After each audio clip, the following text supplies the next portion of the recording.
Welcome back, or welcome to Curated by Chelsea. I am Chelsea. I always laugh every time I say that. Last week was all about, what was last week all about? What did I do last week? I know it was mobility workouts. Anyway, this week is going to be about exiting our lazy girl era. Like, it is a must because I have just been somewhat lazy, especially last week. It was that time of the month, sorry. The only thing that I did that was like really productive was the mobility workouts and garden. I was in that garden and I love that for me. But that didn't even happen until the weekend. This week we are back. Our mind is clear. All the bad hormones are away now. I have been following the artist's way, and that means I'm doing morning pages. And I do need to start going on the solo dates, but I'm not too pressed about that. I am amending some things just because I'm really trying to focus on this and my art. So we gotta sideline some of the little solo art dates. But morning pages have actually been really good.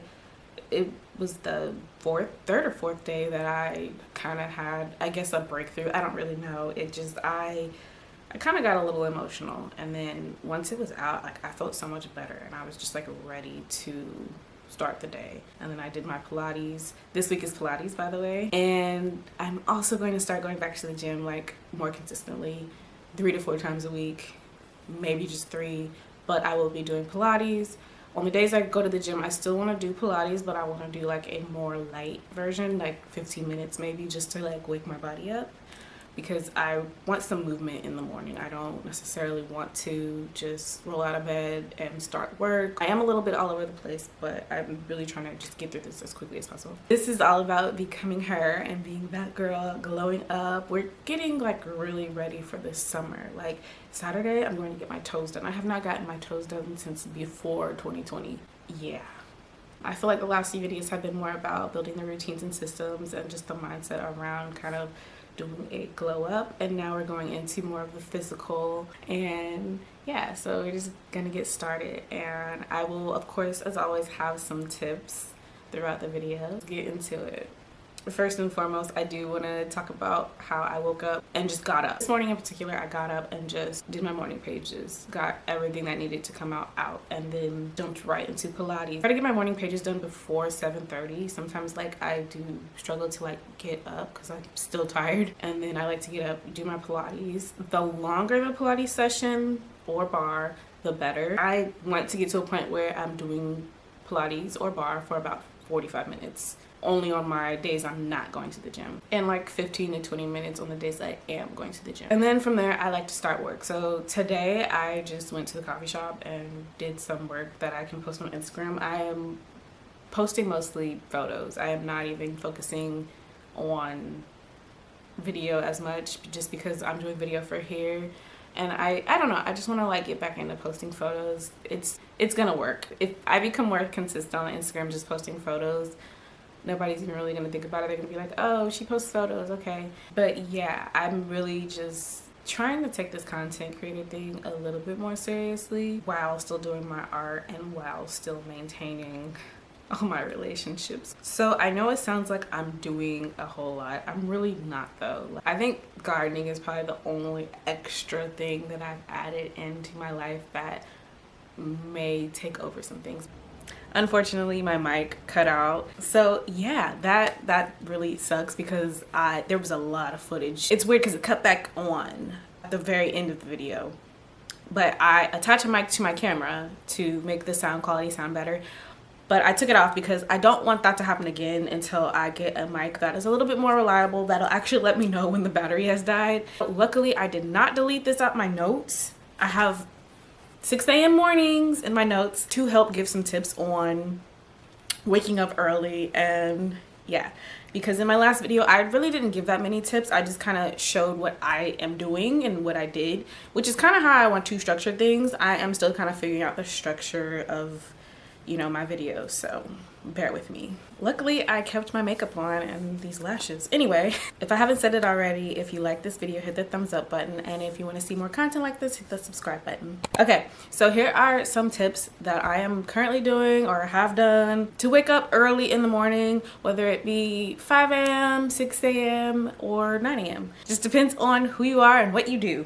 So as always, take what resonates. So number one, establish a good nighttime routine. I cannot emphasize this enough, but going to sleep at a decent time, and it doesn't have to be early, just decent, whatever is 7 hours of sleep for you, that is the time that you would want to go to sleep. So for me, if I go to sleep around 11ish, I don't set like 11 or 11:30, but if it's 11ish and I get to sleep in that time frame, I will have 7 hours of sleep. And I know the recommended time is 8, but I don't think I have gotten 8 hours of sleep in a long time without breaks in between. So for me, 7 hours is good. That works for me. If you need more, adjust it.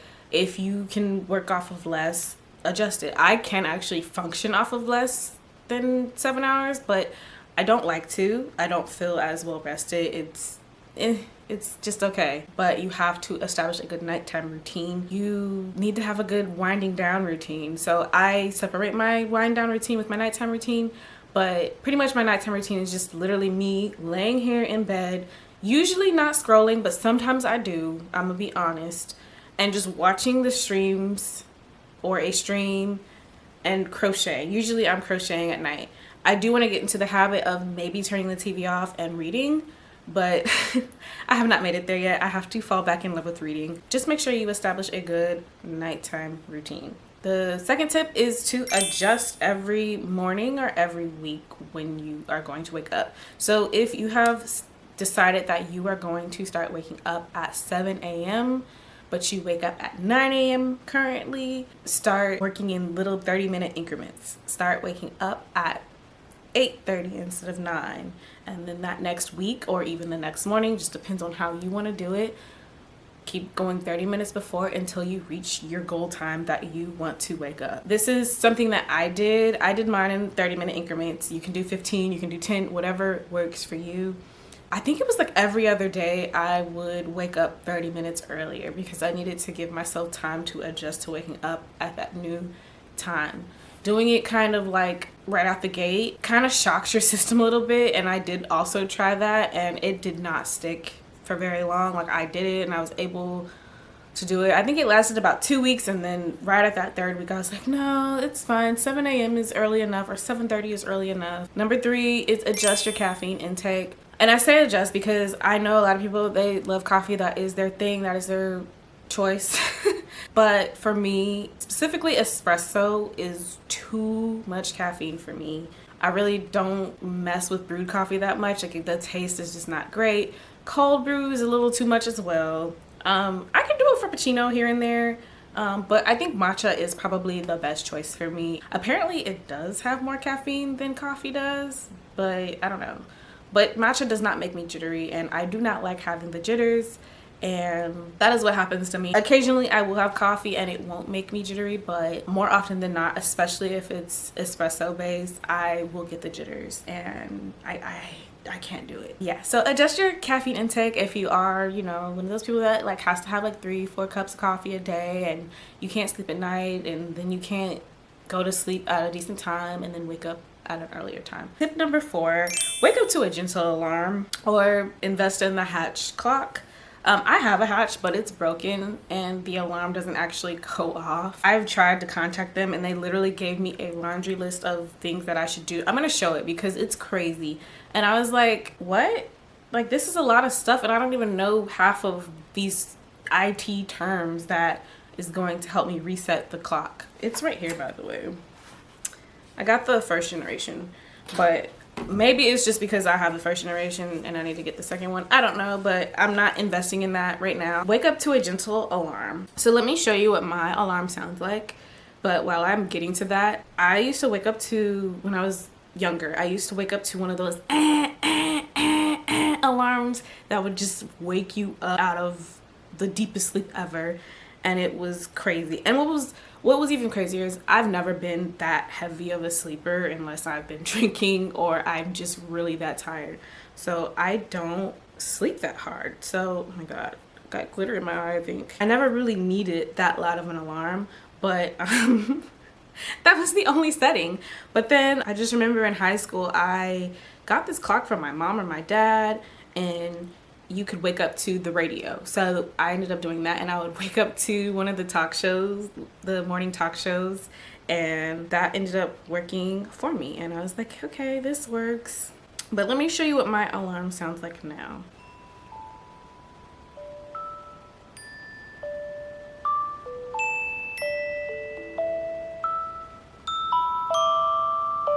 Okay, very calming, and it gently wakes you up. And obviously, if you are a heavy sleeper, again, do what works for you. But if you are not and you really don't want to be jolted out of your sleep, definitely change to a gentle alarm. There is something to be said about being jolted out of your sleep that just really messes up your whole day. Because I used to go to school in a foul mood most mornings when I would wake up like that. Number 5, along with waking up gentle, you do not have to jump right out of bed as soon as you wake up. Like, you can lay there for a minute, you can scroll on your phone. I always say give yourself grace in the mornings, because sometimes you're just like a little woozy, like you're just kind of like, okay, oh God, okay, wake up. And I know people are like, oh, I count to 5 and jump up out of bed, but that's not doable for me. So I personally don't recommend it. So if you need to lay here for a minute, or just like sit up and maybe you need to crochet. Obviously I am doing morning pages right now, so I like to just grab my notebook after wiping the sleep out my eye. But I do not jump out of bed immediately unless I like really have to go to the bathroom. But more often than not, I will just do my morning pages or journal or crochet. That's it. I don't like hectic mornings at all. Number 6 is hydrate. This goes along with the nighttime routine, so you want to make sure you're hydrated before you go to bed. Don't drink anything right before bed. If you're anything like me, let's say you drink a liter of water before bed, I know I'm gonna have to get up at least twice, sometimes 3 times to use the bathroom. So I try to like limit my intake right around 9 p.m, 9-ish. If I'm still thirsty, I'll like sip some water, but just make sure you're hydrated throughout the day. But like as soon as you wake up, try and drink some water if you can. I know there are some people who they cannot drink water as soon as they wake up because it makes them feel weird, it makes them feel a little queasy. So if you can, try and hydrate. But as soon as you can, try to drink something, even if it's tea. Don't go straight for the caffeine. I don't even know how people do that, but try and drink some water. Okay, number 7 is engage in a hobby. So like I said, I don't really like to be jolted awake and then jump up out of bed. So invest or engage in a hobby like crocheting, photography, or drawing, whatever hobby you want to do. I like to crochet in the morning sometimes. I have started to kind of sideline that at night, but if I don't feel like doing any journaling or writing, I will just crochet. Like when I really don't want to use my brain and I'm working on a project, which I'm usually working on a project, I like to just do that. Just kind of let my thoughts flow around in the brain. I say photography, but maybe when you're doing like the photography, you're just looking through the pictures and editing them. And with drawing, you just are getting an idea. Maybe you had a cool dream and you want to like draw that out. Number 8 is to know your why. I know you hate that phrase if you spent any time in college. So, but know your why, seriously. What is the reason you are waking up so early anyway? And I know that seems like a weird thing because I think most people have a good reason to why they want to wake up in the mornings. Whether it be they just want to get a workout in, they want to start work early, or, you know, they just want some alone time. I guess if you're the odd one out and you don't have a reason, then maybe you don't need to wake up early. I think everyone has a reason for why they would want to wake up early. So yeah, just know your why. And I think that kind of helps to structure your mornings and figure out what time you would actually want to wake up. Okay, number 9, allow some wiggle room. Like if you're really struggling to like get up, snooze once, only once. I will only say only allow once because you will keep hitting that snooze button after 2 times. I promise, I've been there. Right after that first snooze, just rise in the bed. Don't jump up if you're really not feeling it. And also, only wake up early on certain days. Nobody says you have to do it every day. Like, you really don't. I personally do it every day because I am trying to really structure my days and build my systems and stay true to my routines. So for me, I really like to wake up early every day and even sometimes on the weekends. So number 10, give yourself grace, okay? And I know that kind of goes along with number 9, but some days are just not gonna happen. Like when I talk about the cycle syncing, which I don't know when I'll talk about that because that's gonna be like really long and I'm dreading editing it. But when I talk about that, there are gonna be certain days where you're just like, this ain't happening, I'm not doing it. And that's okay. Like, you don't have to be so hard on yourself. Anytime I'm gonna give tips, I'm going to say give yourself grace, because it is necessary to give yourself grace in certain situations, especially something like waking up early. If you didn't sleep well the night before, you are going to want to give yourself grace. Wake up an hour later if you know that you're not sleeping well that night. Occasionally I deal with insomnia, and when I abandon all that 6 a.m. even 7 a.m. crap, and it's just we're waking up at 8. We're waking up when we wake up, because if I'm dealing with that, I just know it's not gonna be a good day. So my whole day is going to be restructured if I'm dealing with that. So always, always, always give yourself grace. And those are all of my tips. Thank you so much for watching if you made it this far. Anyway, I'm going to cut this video off here, but if you like this video, or hit that thumbs up. And if you like this content, hit that subscribe button. And I will see you in the next one. Bye.